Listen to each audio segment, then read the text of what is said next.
आरजू कासमी और आप देख रहे हैं पॉइंट ऑफ व्यू। आज जी हमारे साथ बिल्कुल हमने एक दफा फिर इनवाइट किया है रिक्वेस्ट करके मेजर गौरव आर्या को। वो हमारे साथ हैं। बहुत शुक्रिया सर कि आपने ज्वाइन किया। और साथ ही मैडम सिंह साहब भी हैं हमारे साथ। और हमें जी पाकिस्तान से ज्वाइन किया है फखर यूसुफजई ने।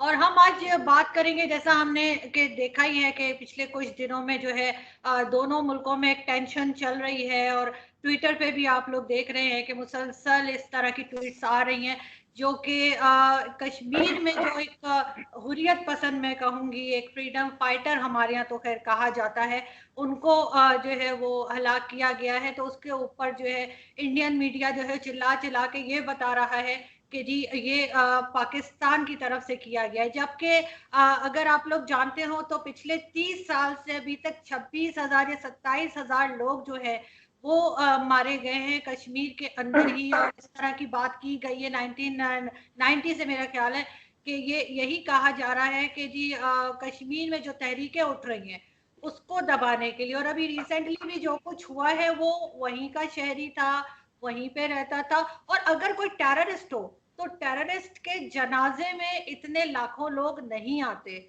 जितना कि किसी फ्रीडम फाइटर के लिए आते हैं। और अगर ऐसा नहीं है तो फिर इंडिया ने पाबंदी क्यों लगाई हुई है और वो लोगों को क्यों उसके जनाजे में शिरकत करने से रोकने की कोशिश कर रहे हैं।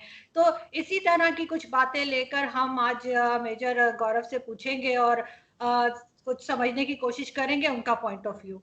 बहुत शुक्रिया जी सर कि आपने ज्वाइन किया। Thank you so much. क्या कहेंगे आप? आरजू जी, बहुत बहुत धन्यवाद, आपने बुलाया।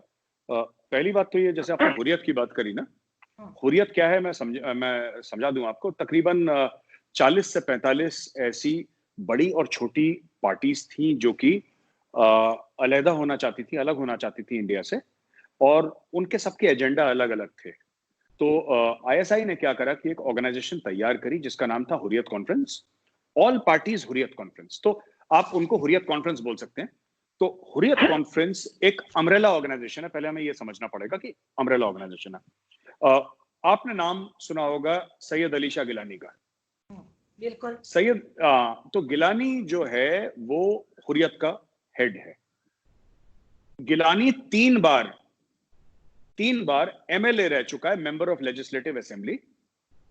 चुनाव लड़के यानी इलेक्शन लड़के गिलानी जीत चुका है, और गिलानी उसका हेड बना था, हुर्रियत का अभी भी है।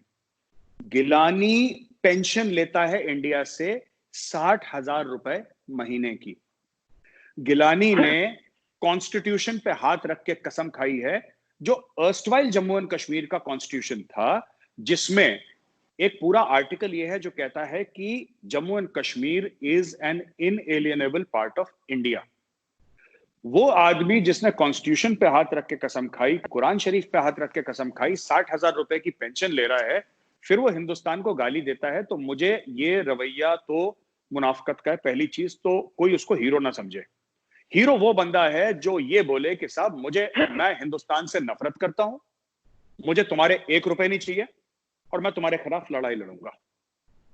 तब मैं, ठीक है वो मेरा दुश्मन है, लेकिन मैं उस दुश्मन की इज्जत करूंगा। दूसरी चीज, ये जो हुर्रियत है, हुर्रियत को आरजू जी किसने सेलेक्ट करा, किसने इलेक्ट करा? इंडिया डेमोक्रेसी है। अगर आपको इंडिया में पावर चाहिए, अगर आपको ताकत चाहिए, तो वो सिर्फ इलेक्टोरल प्रोसेस से आ सकती है। ऐसा नहीं कि पाकिस्तानी आईएसआई ने आपको कुछ बना दिया, या 4 बंदों ने सोचा कि हुर्रियत वाला खुदा बन गया। तो इंडिया में अगर आपको अगर पावरफुल बनना है, मोदी आज की तारीख में, मोदी जी जो है हमारे, पावरफुल इसलिए हैं क्योंकि 130 करोड़ बंदे उनके पीछे खड़े हैं। और तीसरी बात, आखिरी बात, मैं ज्यादा टाइम नहीं लूंगा। हुर्रियत जो है ना, जो कहते हैं कि बड़ी बहादुरी से लड़ रही है, क्या बहादुरी से लड़ रही है?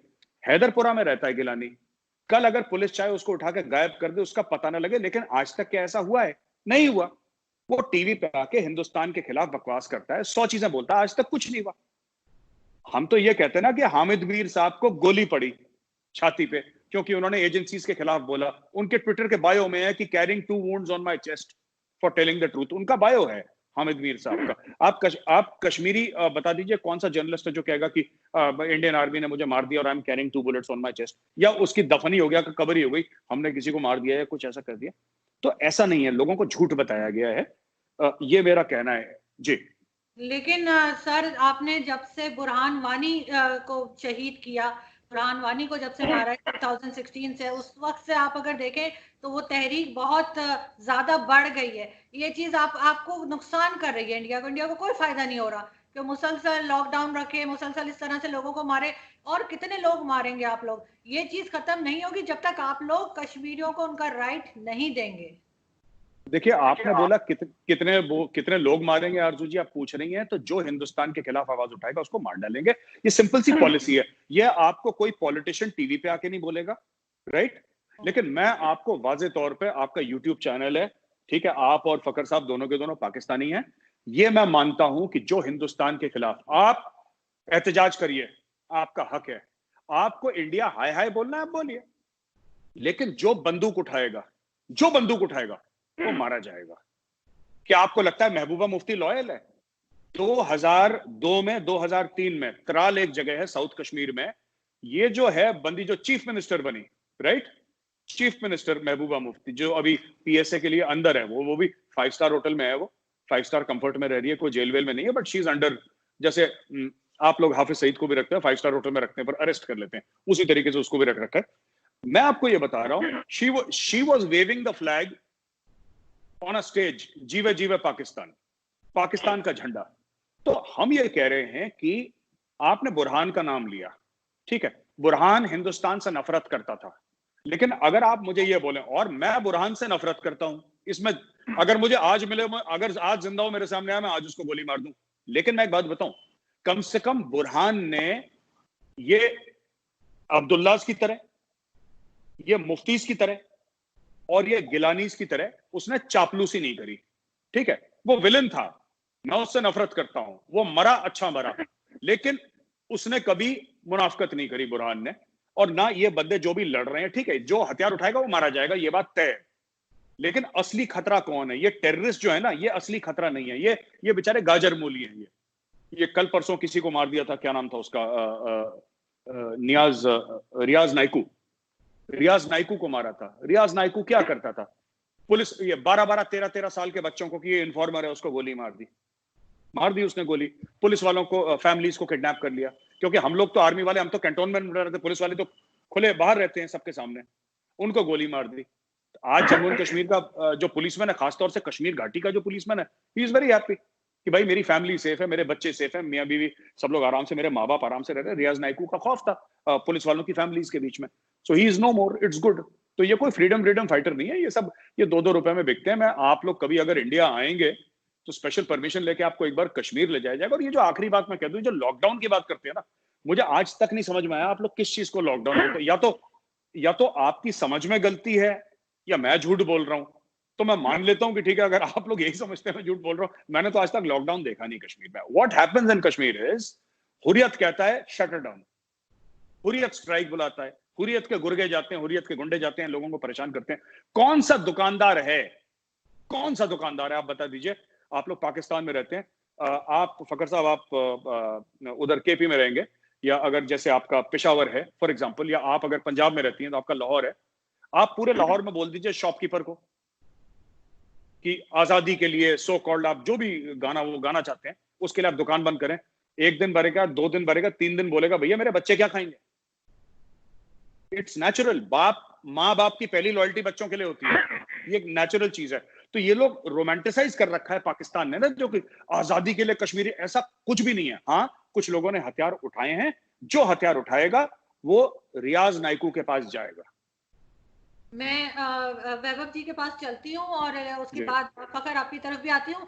और मेजर साहब की बात से ही एक पॉइंट लेके कि जो वो कह रहे थे कि मुनाफिकत तो सर ये होती है कि अगर कश्मीर में कुछ हो तो आप कहेंगे जी हम गोली मार देंगे अगर कोई खड़ा होगा, लेकिन अगर वही चीज, अगर उससे मिलती जुलती कोई चीज बलूचिस्तान में हो तो आप कहेंगे जी हम इनको अलग करवा देंगे और आपको जो है वो वीजा लेके जाना पड़ेगा। ये दुगली पॉलिसी आप लोगों की क्यों है?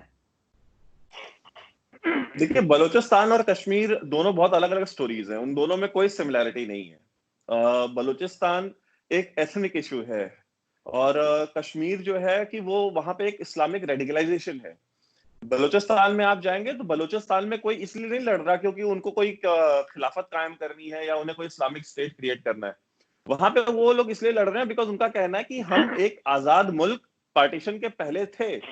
हमारा एक डेमोक्रेटिक सेटअप था बलूचिस्तान में। हमारे यहाँ 2 हाउसेस ऑफ पार्लियामेंट थे, lower house and upper house. हमारे दोनों हाउसेस ने रेजोल्यूशन पास किए हुए थे कि अगर हमें इंडिपेंडेंट रहना है, हमें ना इंडिया में जाना है ना हमें पाकिस्तान में जाना है।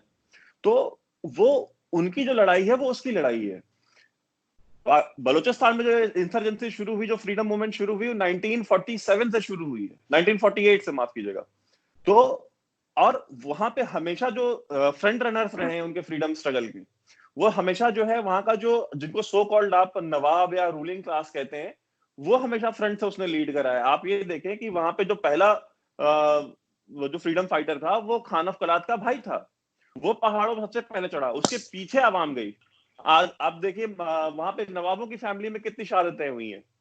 बालाचमरी, मरी कबीले में बालाचमरी की मौत हुई, उसको आपके आईएसआई ने मारा। आप नवाब अकबर खान बुख्ती को देख लें, वो बुख्ती कबीले के नवाब थे, उनको मारा आपने। तो वहां पे जो सेक्रीफाइसेस हैं, उनके जितने भी लोग हैं वो बाहर मजबूरी में रह रहे हैं आज बलूचिस्तान के। वहां पे कोई भी उनका जो नवाब है या जो भी रूलिंग क्लास है वो वहां नहीं रह पा रहा। क्यों? क्योंकि आप उनको वहां रहने नहीं दे रहे। हमारे यहाँ दूसरी कश्मीर में स्टोरी है। कश्मीर में 1989 तक तो कोई इंसर्जेंसी का सीन ही नहीं था, कोई रेडिकलाइजेशन नहीं थी। आपने 89 में एक कॉन्कॉक्टेड थ्योरी की तहत आपने एक पैसा डाला, जियाउल हक की एक थ्योरी थी, वो आपने इंप्लीमेंट करी। आपको ये कॉन्फिडेंस, आपके पास इंटरनेशनल सपोर्ट था। कोल्ड वॉर के टाइम पे अमेरिका से पैसे आ रहे थे, डॉलर्स आ रहे थे, अमेरिका को आपकी जरूरत थी, तो आपको लगा कि you can get away with doing all these things. और आपके पास एक्सपीरियंस भी था इंसर्जेंसी का अफगानिस्तान में, तो आपने वो हमारे यहाँ भेजा। उसके बाद क्या हुआ कि हमारे यहाँ पे एक क्रिएट की गई एक इंसर्जेंसी। आपने सबसे पहले कश्मीरी पंडितों का जेनोसाइड कराया यहाँ पे, उनको कहा कि सबसे पहले इनको निकालो। उनको भी वही खबरी कह करके, जैसे आज रियाज नायकू मेरे साथ बता रहे थे कि रियाज नायकू जो है लोगों को गोली मार देता है, ये कहेगा कि ये बच्चों को 13-13 साल के खबरी है। कश्मीरी पंडितों को सिर्फ इसलिए मारा गया, उनको ये बोल के मारा गया कि भाई ये खबरी है, these guys are eyes of the state. तो उनको आपने मार के निकाला। उसके बाद क्या हुआ, आपने वहां पे आर्म्स दिए, एमिनेशन दिए, बहुत कुछ आपने दिया। फिर वहां पे एक इंसर्जेंसी शुरू हुई और वो एक इस्लामिक रेडिकलाइजेशन की इंसर्जेंसी थी। तो दोनों में कोई कंपैरिजन नहीं है, एक नेचुरल है। और कश्मीर में जितनी भी लीडरशिप है, चाहे वो डेमोक्रेटिक हो चाहे नॉन डेमोक्रेटिक हो, इनके किसी के बच्चे इंडिया में नहीं रहते, इनके किसी की फैमिली में एक बंदा, इनके घर का कुत्ता तक नहीं मरा कहीं, ठीक। इनके आसिया अंद्राबी के बच्चे मलेशिया में रहते हैं, गिलानी के बच्चे सऊदी अरेबिया लंदन में रहते हैं, और वो मीर वाइस की फैमिली यूएस में रहती है। तो इनमें से कोई एक भी नहीं है जिनकी फैमिली कश्मीर में या इंडिया में रहती हो। हाँ, आपके यहाँ जो सैयद सलाउद्दीन रहता है, जिसको आप जो टेररिस्ट है हमारे यहाँ का, उसके बच्चे जो है इंडियन गवर्नमेंट में गवर्नमेंट एम्प्लॉइज हैं, वो जॉब करते हैं। पांच के पांच बच्चे जो है गवर्नमेंट एम्प्लॉइज हैं। और सबसे बड़ी चीज ये है कि देखिए हमारा जो स्टेट है, हमारा स्टेट परसिक्यूट नहीं करता कि अगर किसी का बाप टेररिस्ट है तो हम उसके बच्चों को उस चीज की सजा दें। एक डेमोक्रेसी है ये। लेकिन आपके यहाँ क्या है, आपके यहाँ तो वो अभी डॉक्टर अल्लाह नजर बलोच, उसकी बेटी को उठा ले गए थे, बीवी और बेटी को 3 साल तक उसको रखा रहा, 3 साल बाद जाकर उसकी बेटी को छोड़ा। जुल्म क्या है कि भाई उसका बाप so called quote unquote terrorist है। तो हमारे यहाँ इंडियन स्टेट इस तरह से काम नहीं करती है।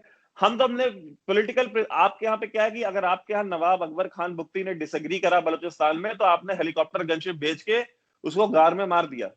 हमारे यहाँ क्या हुआ, अगर हमारे महबूबा मुफ्ती ने डिसएग्री करा और law and order situation create करी, तो हमने उसको 5 स्टार होटल में रख करके होम अरेस्ट कर दिया। तो ये दोनों के अप्रोच में डिफरेंस है, ये दोनों जगहों के जो सिचुएशन है उनमें डिफरेंस है। तो आप इन दोनों को कंपेयर ना करें। लेकिन सर, जैसे आप कहते हैं कि हम इंटरफेयर कर रहे हैं कश्मीर में, तो आपको भी तो किसी ने राइट नहीं दिया ना कि आप बलूचिस्तान में इंटरफेयर करें। हमें हैंडल करने में हमें पता है कि क्या, और किसने इंटरफेयर किया?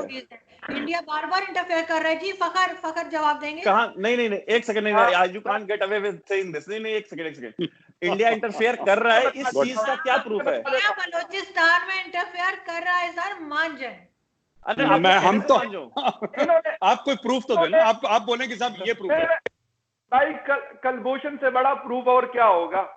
मतलब इन शॉर्ट आप कहेंगे कि बात मैं आप रिप्लाई, मैं इसके बाद आरजू जी ये बोल लें, उसके बाद मैं आना चाहूंगा। जरूर एक बार। बिल्कुल, मैं एक छोटी सी बात आपको बता दूं। आपने कहा कि हमारे यहाँ बहुत अच्छी डेमोक्रेसी है, ठीक है, हुआ करती थी इंडिया में डेमोक्रेसी। अब इस वक्त डेमोक्रेसी नहीं है इंडिया में। इंडिया में एक चीज है कि जो बीजेपी कहता है वही होना है, वो बेशक किसी को अच्छा लगता है, बेशक किसी को बुरा लगता है। ये बात, एक बात इन्होंने की कि वहां पे जो इस्लामिक रेडिकलाइजेशन है मकबूजा कश्मीर में इस्लामिक रेडिकलाइजेशन बिल्कुल भी नहीं है। वहां पे फ्रीडम मूवमेंट है सिंपली। वो कहते हैं कि हमें इंडिया के साथ नहीं रहना, और आज से नहीं कह रहे, वो पिछले 70 सालों से यही चीखोपुकार कर रहे हैं, तभी तो आपकी फोर्स वहां पे लगी हुई है। अगर आप मतलब हालात वहां पे अच्छे हैं, लोग आपके साथ रहना चाहते हैं। आप लोगों ने मिसालें भी दी कि उनके बच्चे आपके गवर्नमेंट के यहाँ जॉब करते हैं। गौरव साहब ने कहा कि वो पेंशन लेते हैं। गिलानी साहब, पेंशन अगर वो ले रहे हैं, आप उनकी पेंशन खत्म कर दे। अगर आपके मुल्क के खिलाफ वो खड़ा होता है, भाई वो खड़ा है, और ऐसा नहीं खड़ा, सारी जिंदगी उसकी गुजर गई मतलब। और आपने एक और बात की कि उसको आपने कभी जेल में नहीं डाला। मेरे ख्याल में कोई ऐसा हुर्रियत लीडर नहीं है जो कभी जेल में ना गया हो। जब आप अभी 5 अगस्त को जब आपने वहां पे कर्फ्यू नाफिज किया पूरे कश्मीर में 370A को हटाकर, 370 को हटाकर, उसके बाद सारे लोग, इवन आपके जो सबसे आपके चहीते हुआ करते थे महबूबा मुफ्ती और बाकी उनके जो फैमिली, शेखों की फैमिली थी, वो सारे मतलब आप लोगों ने उनको हाउस प्रिजन में किसी को रखा और किसी को जेल आपने भिजवा दिया। ये चीजें आपने कर ली। वो लोग, बेशक वो बुरहान वानी हो, बेशक वो जो है वो रियाज नाइकू हो, बेशक वो कोई और हो, अगर एक जाएगा तो वो कोई और आएगा, उसकी रिप्लेसमेंट होगी। ये मूवमेंट खत्म इस तरह नहीं हो सकती। अगर आप कहते हैं कि डेमोक्रेसी है, तो डेमोक्रेसी के अंदर ये चीजें नहीं होती कि आप बंदूक के जोर पे किसी को अपने पास रखते हैं। आप अगर यही बात बलूचिस्तान के बारे में करते हैं, बलूचिस्तान पाकिस्तान का प्रोविंस है, जो मकबूजा कश्मीर है वो हिंदुस्तान का प्रोविंस नहीं है। ये बात बेशक जहां जो मर्जी आप कह दें, लेकिन वो प्रोविंस नहीं, वो सूबा नहीं है आपका। बलूचिस्तान हमारा सूबा है। खान अफ कल्लात के साथ, आप खान अफ कल्लात की बात करें, कायद आजम के साथ उनका इल्हाक हुआ, वो सारी चीजें कोई। और दूसरी चीज, आपने कहा कि वहां लीड किया जाता है बलूचिस्तान में नवाबों की तरफ से। मेरे भाई, अगर हर बिहार है वो बाहर बैठा हुआ है, जो सुलेमान दाऊद है वो बाहर बैठा हुआ है, बरामदाग बुख्ती वो बाहर बैठा हुआ है, कहां से लीड करते हैं? सिर्फ उनको जहां से किराए के जो उन्होंने रखे हुए हैं, मतलब आप जिसको किराए के गुंडे कश्मीर में कहते हैं, मैं कहता हूं असल में वो बलूचिस्तान के अंदर है। क्या आपकी राह उसको सपोर्ट करती है, फंडिंग करती है, मुख्तलिफ जराए से इंडियंस के साथ इवन मिलकर वो वहां पे सपोर्ट करती है, इंसर्जेंसी पे लाती है। इसके अलावा कुछ नहीं। वो भी ज्यादा से ज्यादा वोट भी हुआ तो 2 से 3 डिस्ट्रिक्ट में है। बाकी रेस्ट ऑफ द जो बलूचिस्तान है, इंक्लूडिंग गवादर, इंक्लूडिंग जीवनी, इंक्लूडिंग पश्ती, जो बिल्कुल उसके सराउंडिंग में, मैं तुर्बत का भी नाम ले रहा हूं, वहां पे किसी किस्म की इंसर्जेंसी नहीं है। और अब से नहीं कह रहा हूं, कम से कम पिछले 5 सालों से वहां पे हालात जो है वो पिछले एक हफ्ते में कितने पाक फौजी बलूचिस्तान में शहीद हुए हैं बिना इंसर्जेंसी के? नहीं, मैं आपको बताता हूं। मैंने आपको कहा कि 2-3 डिस्ट्रिक्ट्स में है, 2-3 डिस्ट्रिक्ट्स में होता रहता है, वो कोई मसला नहीं है। वो कोई ऐसी चीज नहीं है कि अगर मैं उसको कहूं कि बिल्कुल यार वो मेरे खैबर पुख्तनख्वा सबसे, मतलब मैं कहता हूं कि अगर 7-10 सालों से देखा जाए तो बहुत बेहतर ही आई हालात में, लेकिन वहां पे भी छोटे मोटे वाकयात होते हैं। नॉर्थ साउथ वजीरिस्तान में हफ्ते में, 10 दिनों में, महीने में अटैक छोटे मोटे होते रहते हैं, लेकिन हालात वहां पे नॉर्मल है हालात। और जब से पिछले साल इलेक्शन हुआ, फाटा का जो इलेक्शन हुआ और उसका मर्जर खैबर पुख्तनख्वा के साथ हुआ, उसके बाद मजीद हालात बेहतर हुए। और अभी जो अमेरिका, अफगान तालिबान और पाकिस्तान, उनके बीच में जो ट्रीटी हो रही है, जो चीजें हो रही है, जो पीस प्रोसेस चल रहा है, उससे भी हालात बेहतर होने। हालांकि हिंदुस्तान को वो चीज अच्छी नहीं लग रही, क्योंकि उनके स्टेक जो वहां पे है अफगानिस्तान के अंदर, वो मतलब दाव पे लगे हुए हैं, तो उनको मसला है इस चीज से। और ये चीजें होती रहती है, आप लोग करते रहेंगे, इसको मसला कोई नहीं है। लेकिन हमारी फौज भी है, हमारी आईएसआई भी है, और वो अपना मतलब जिसे कहते जान लड़ाती रहेगी और जान देती भी रहेगी। जी आरजू जी, मैं ना 2-3 पॉइंट आपके, फकर साहब ने इतने सारे पॉइंट दे दिए कि मैं उसी पे जवाब देता रहूंगा। देखिए 2-3 चीजें हैं। पहली बात तो ना, ये जो हम लोग रेडिकलाइजेशन इन्होंने बोला कि कश्मीर में है नहीं, मैं वही चीज बोलूंगा जो मैं टीवी में बोलता हूँ। आप लोग मतलब क्या बोलते हैं पाकिस्तानी टीवी पे, माजरत के साथ मैं आपको ये कहना चाहता हूं कि आप लोग गए नहीं हैं, आप लोग जमीन पे वहां पे पैर नहीं रखा, आपको पता नहीं वहां पे क्या हो रहा है। तो आपको जो भी न्यूज मिल रही है, मीडिया से मिल रही है या कहीं और से मिल रही है, आपको फर्स्ट हैंड जानकारी नहीं है, राइट? मैं आपको बताता हूँ वहां पे जमात इस्लामी है, और जमात इस्लामी के कार्डर्स ने वहां पे, सिर्फ अनंतनाग एक डिस्ट्रिक्ट है, अनंतनाग। पहली बात तो बता दूं, जो भी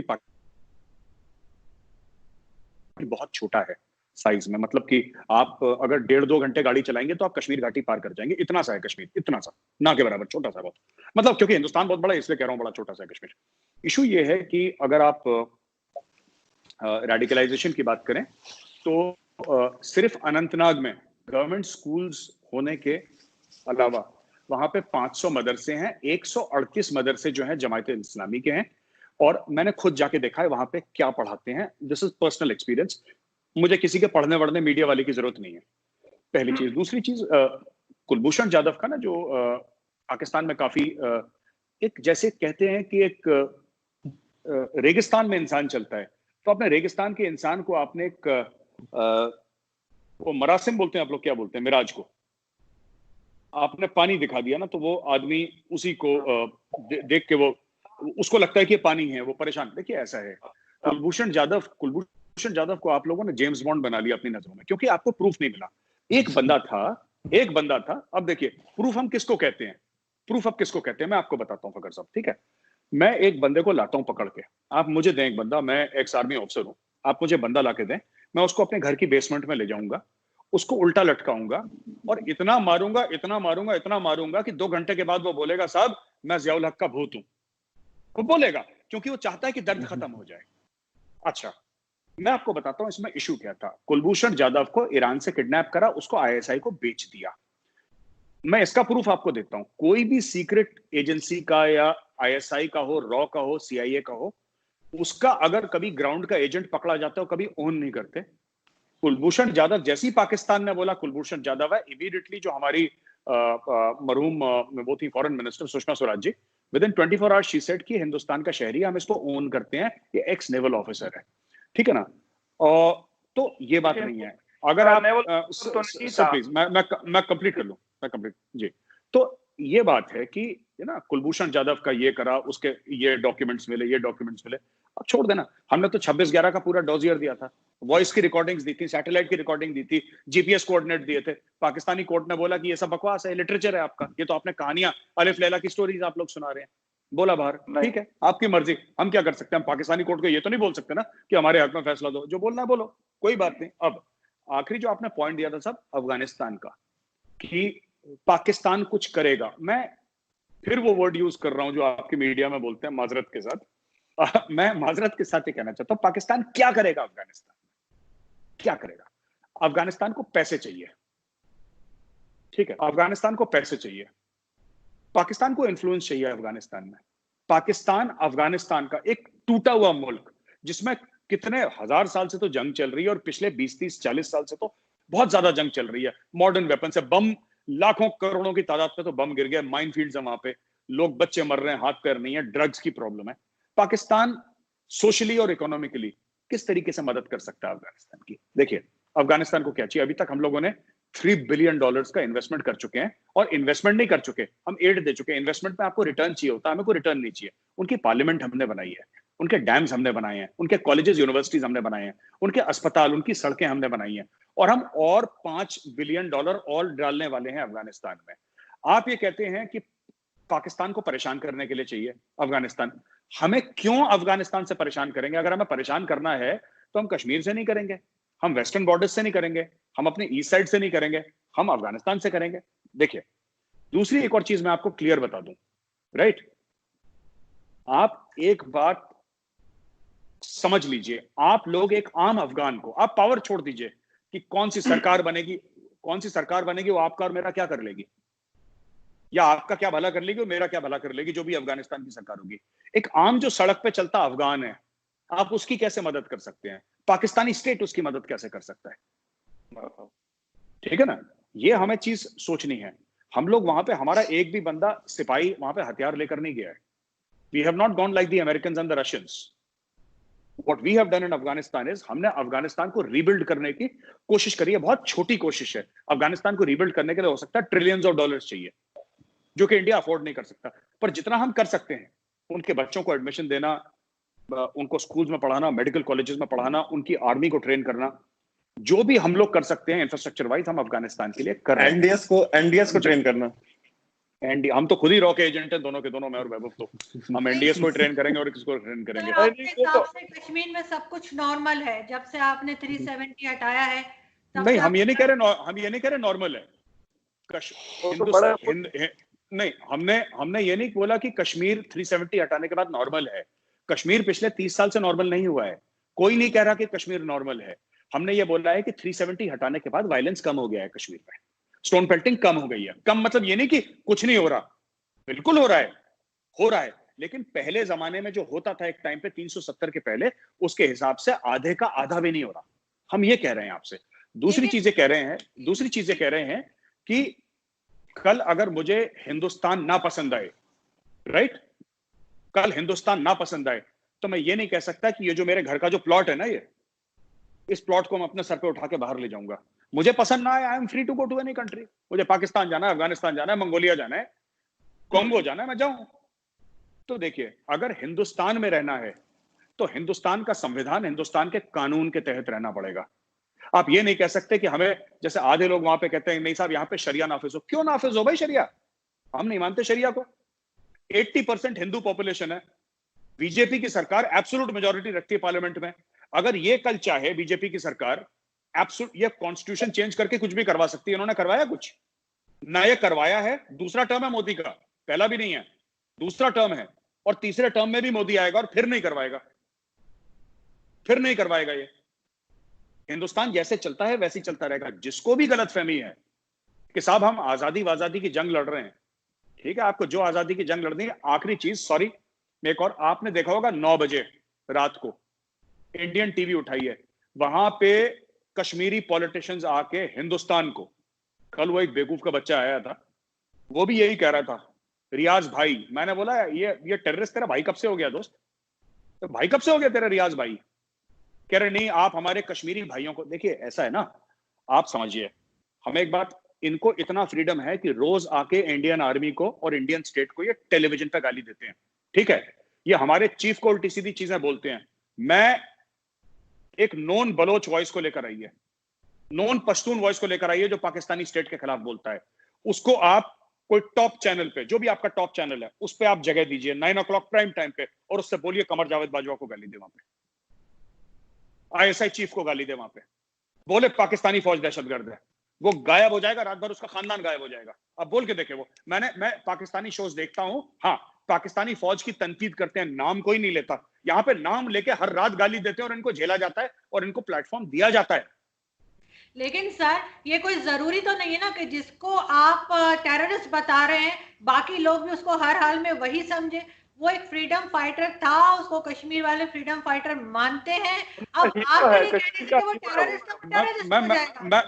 आरजू जी देखिए, कश्मीर वाले क्या मानते हैं उसमें हमें जीरो इंटरेस्ट है। वो इसको भगवान माने, वो इसको महात्मा गांधी माने, या वो उसको मैं कह रहा हूं मार्लन ब्रांडो माने, हमें कोई लेना देना नहीं है। सच्चाई क्या है ये मैं बताता हूं। सच्चाई क्या है? सच्चाई नहीं, सुनिए, डेमोक्रेसी तब तक है जब तक भारत खतरे में नहीं है। फुल डेमोक्रेसी है। जहां आपने AK-47 उठाई, जहां आपने हथियार उठाया, इंडियन आर्मी ठोक देगी। इसमें कभी दो राय कोई ना रखे, कितना बड़ा ही फ्रीडम फाइटर हो जाए कश्मीरियों के दिल के लिए, कोई नहीं। इसमें ये मैडम आप और मैं चेंज नहीं कर सकते, ये तो कोई नहीं चेंज कर सकता। यार बलोचिस्तान में भी यही है, अगर बलोचिस्तान में आप लोग कुछ कोशिश करेंगे तो पाकिस्तान आर्मी भी उधर ही ठोक देगी।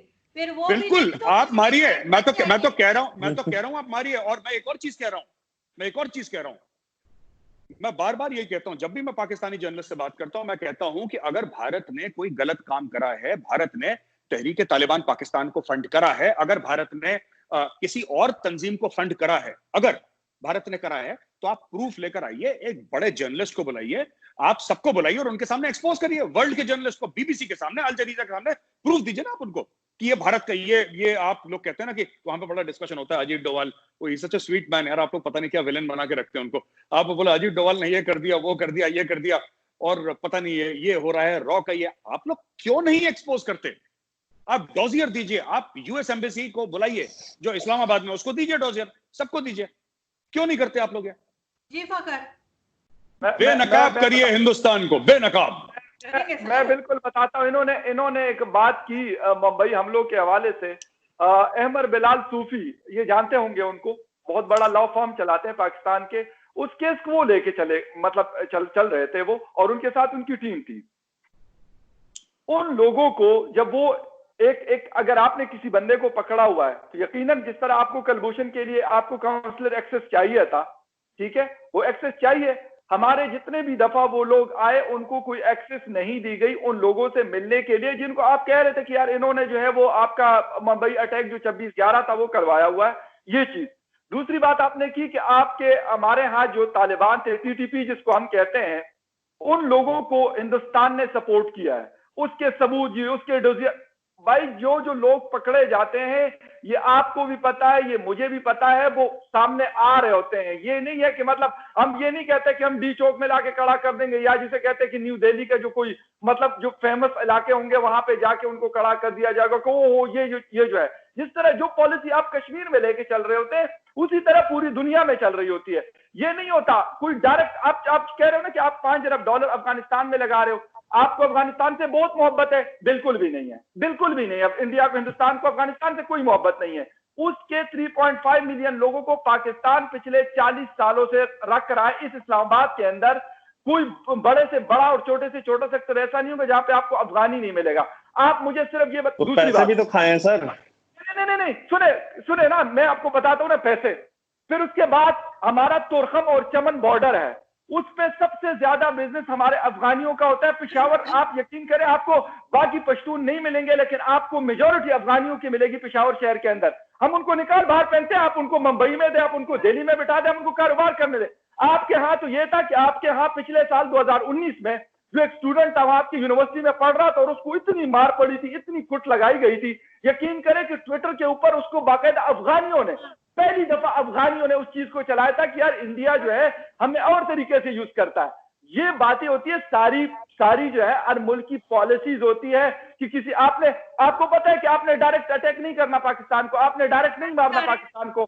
आप इसी तरीके से पाकिस्तान भी मुख्तलिफ चीजें यूज कर रहा होता है। तो आप अफगानिस्तान, आपके पास एक मतलब बड़ी अच्छी एक मतलब जिसे कहते हैं कि एक ग्राउंड है, अगर उसको आप यूटिलाइज कर लेंगे तो मतलब मुख्तलिफ जो लोग हैं, कम्युनिटीज के लोग रह रहे हैं, आप उसको कर सकते हैं, यूटिलाइज कर सकते हैं अपने हक के लिए।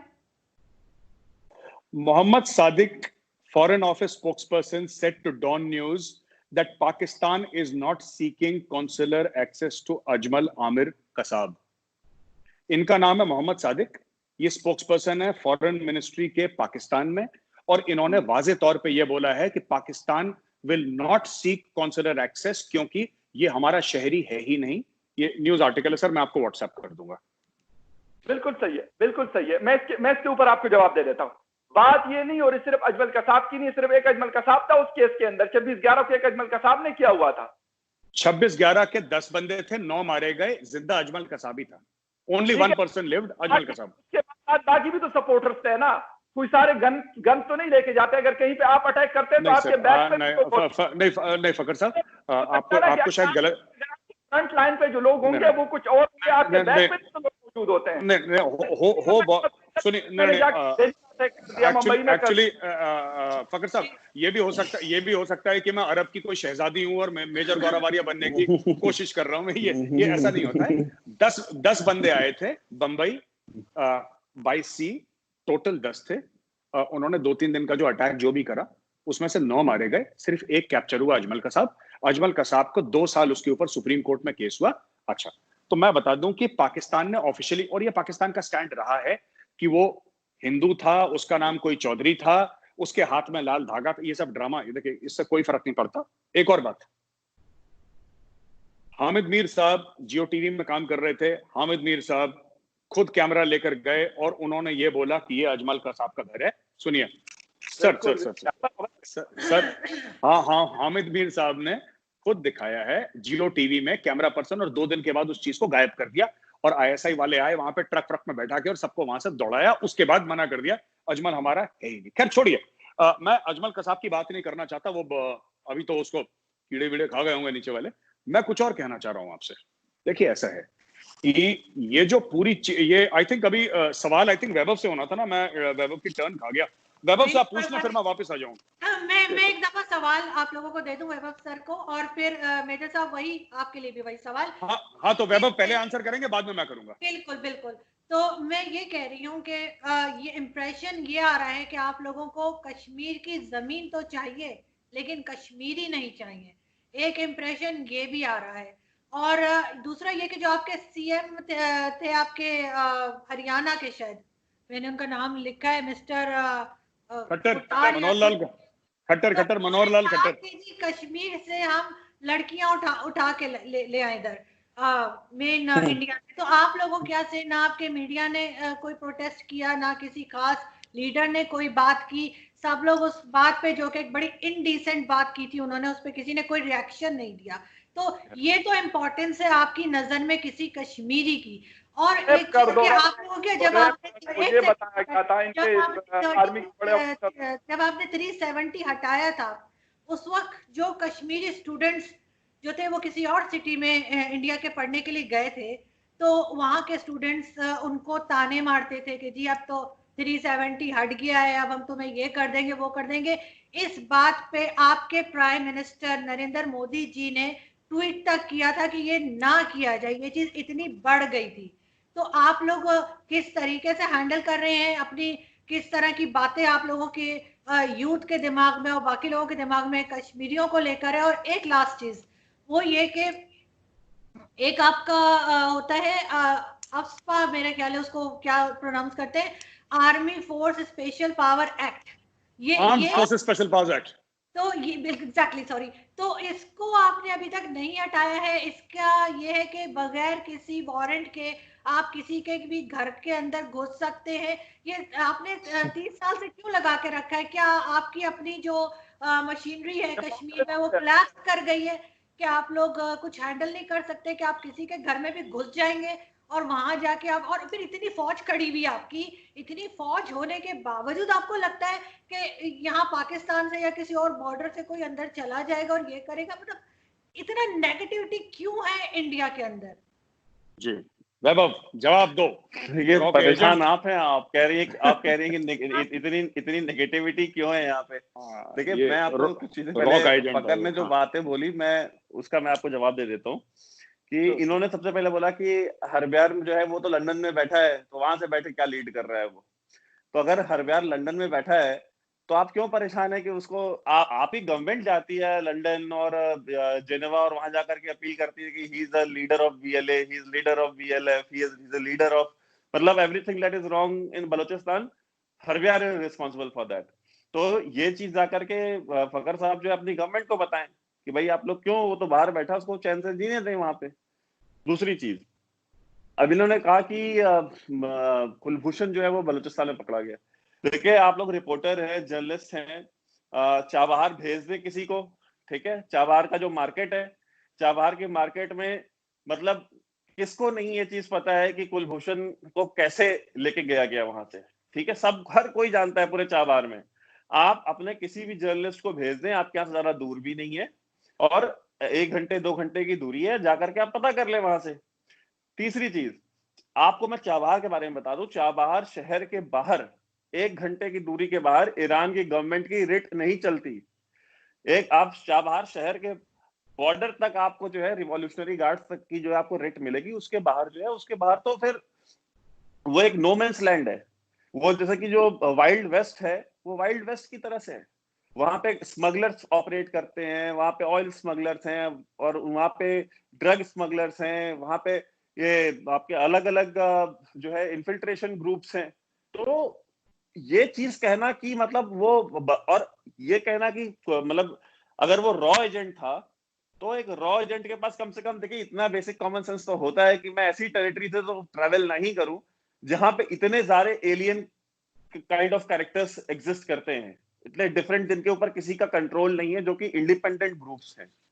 और तीसरी चीज, आपने बोला टीटीपी का, एहसानुल्लाह एहसान कहाँ पे है, जिसका आपने बयान चलाया था टीवी के ऊपर कि हमें रॉ फंडिंग देती थी और हमें एनडीएस के थ्रू पैसे भारत देता था, वो एहसान कहाँ गया, कहाँ? भाई आपकी फौज जो कि इतनी दुनिया की पता नहीं कौन से नंबर की फौज है, पहले नंबर से भी ऊपर चली गई है शायद, नंबर 1 ठीक है? ISI, number 1 Pakistan army.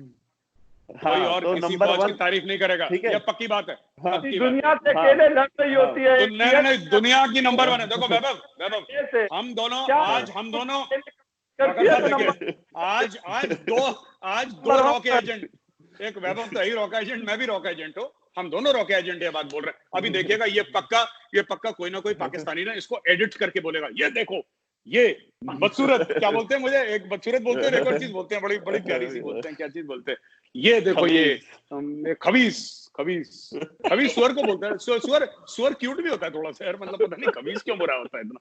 खबीस major जो है ये कह रहा है कि हाँ हमने उसको खैर एनीवे प्लीज सीरियस मैटर है, बोलिए। तो सर एहसान जो है वो कहाँ चला गया? वो आपके नाक के नीचे निकल के चला गया, आपको नहीं पता कि वो कहाँ पे है, और उसने बयान दिया था। उसके बाद आप चाहते हैं कि दुनिया आपकी बात पे बिलीव करे। क्यों कोई बिलीव करेगा? सर आपकी बात पे करे, हमारी बात पे ना करे। अरे सर देखिए, अब आप फकर को नहीं टोकती हैं, बाकी लोग को नहीं टोक रही है, मैं बोल रहा हूँ तो आपको सॉरी इंटरफेयर कर रही है। तो अब वो आदमी आपके नाक के नीचे निकल के चला गया एहसान। वो कैसे गया क्या सबको नहीं पता? हमें नहीं पता कि आपने क्या डील करी थी, हमें पता आपने उसको क्या डील करके कि भाई तुम ये क्या बयान दोगे, उसके बाद हम तुम्हें कैसे सेफ हाउस में रखेंगे, फिर तुम वहां से कैसे तुर्की, और मतलब वहां से भाग के गया भी तो कहां? तुर्की गया, जो आपका one of the closest ally है। तो ये मतलब किसको आप चूरन खिला रहे हैं? मतलब अपनी आवाम को खिलाएं, हमें तो ना खिलाएं कम से कम। तीसरी चीज, इन्होंने कहा कि पाकिस्तान कश्मीर में कि कब तक चलेगा और आप कब तक मारेंगे। देखिए मेजर साहब ने उसी का जवाब दे दिया, मैं उसी को दोहरा रहा हूं। जब तक आप गन उठाएंगे तब तक कोई रहम की उम्मीद ना रखें। हमारे यहाँ गवर्नमेंट आपको मौका भी देती है कि आप गन छोड़ करके गन ड्रॉप कर दें, वापस आ जाएं। लेकिन अगर आप कहते नहीं मैं बंदूक उठा करके चलूंगा और मैं स्टैंड करूंगा, तो 12 महीने टोटल शेल्फ लाइफ है कश्मीर में किसी भी टेररिस्ट की, मैक्सिमम 12 घंटे, सॉरी 12 महीने। 12 महीने से ज्यादा आप नहीं जी सकते, आप चाहे एरिया कमांडर हो, चाहे जोनल कमांडर हो, और चाहे पाकिस्तान के आर्मी चीफ ही क्यों ना हो, 12 महीने तक आप अगर कश्मीर में आ गए तो आप सर्वाइव नहीं करेंगे। तो बाकी अब आप आगे मेजर साहब आपसे बात करेंगे। जी मैं आरजू जी, एक रिक्वेस्ट है मेरी, आरजू जी मेरी ये रिक्वेस्ट है कि ना आपने सवाल इतना बड़ा पूछा ना, मैं भूल गया क्या था वो। मैं दोबारा बता देती हूँ सर। एक तो आपके हरियाणा के जो सीएम हैं उन्होंने कहा, अच्छा, एक सेकंड, सॉरी, मैं उस चीज का बता देता हूँ। हरियाणा के सीएम ने जो बयान दिया था, उन्होंने बयान ये दिया था कि हरियाणा के बारे में एक चीज जानिए कि हरियाणा में सेक्स रेशियो बहुत ज्यादा डिस्प्रोपोर्शनेट है, ठीक है, due to policies of the past. और इस वजह से इंटर स्टेट मैरिजेस हरियाणा में बहुत होती हैं, बिकॉज सेक्स रेशियो के डिस्प्रोपोर्शनेट होने की वजह से। यूपी में शादियां होती हैं उनकी, बिहार में होती हैं, बाकी स्टेट्स में होती है। उन्होंने जो वर्ड यूज किया था, एग्जैक्ट वर्ड यूज किया था, वो मैं ट्वीट भी कर दूंगा, आज आप जाके देख लीजिएगा। उन्होंने प्रिसाइज वर्ड यूज किया था कि हम बहुएं लाएंगे वहां से।